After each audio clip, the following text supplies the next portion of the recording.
میں صرف 30% خواتین سائنس کے شعبے میں کام کرتی ہیں، لیکن سعودی خواتین اس دیرینہ رجحان کو چیلنج کر رہی ہیں۔ عرب نیوز کے مطابق سعودی عرب میں یونیورسٹیوں میں زیر تعلیم طلبہ میں 58% خواتین شامل ہیں، جن میں بہت ساری سائنس، ٹیکنالوجی اور انجینئرنگ پڑھ رہی ہیں اور بیرون ملک تعلیم کے ساتھ اپنے کیریئر کو بھی آگے بڑھا رہی ہیں۔ سعودی وزارت تعلیم کی ایک رپورٹ کے مطابق biology, information technology, physics, maths اور شماریات میں گریجویشن کرنے میں خواتین نے مردوں کو پیچھے چھوڑ دیا ہے۔ یونیورسٹیوں اور ریسرچ سینٹرز نے بھی خواتین سائنسدانوں کی شمولیت کے لیے خصوصی اقدامات کیے ہیں۔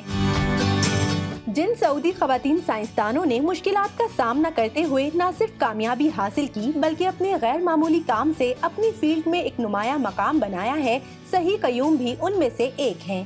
10 سال کا پروفیشنل تجربہ رکھنے والی صحیح قیوم سعودی ارامکو کے EXPEC advance research centre میں ریسرچ انجینئر ہیں۔ انہیں ارامکو کے ذخائر سیمولیٹر کو بڑھانے کے لیے سافٹ ویئر الگورتھم کے ارتقاء کو تیز کرنے کا کام سونپا گیا تھا، جس سے کمپنی کے اخراجات کم کرنے میں مدد ملی۔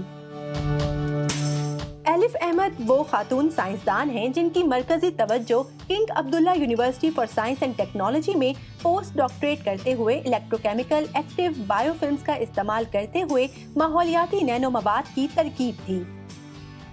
بعد میں وہ ارامکو کے ریسرچ اینڈ ڈیولپمنٹ سینٹر میں کمپنی کے oil and gas treatment division میں شامل ہو گئیں۔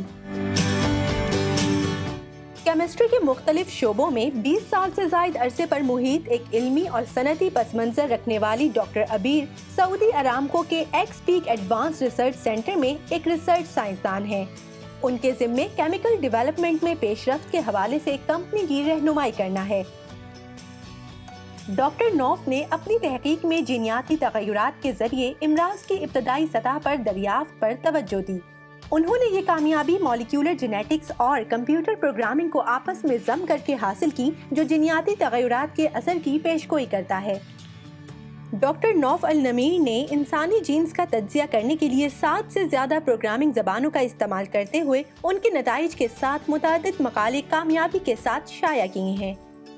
مزید خبروں کے لیے آپ وزٹ کیجیے ہماری ویب سائٹ urdunews.com۔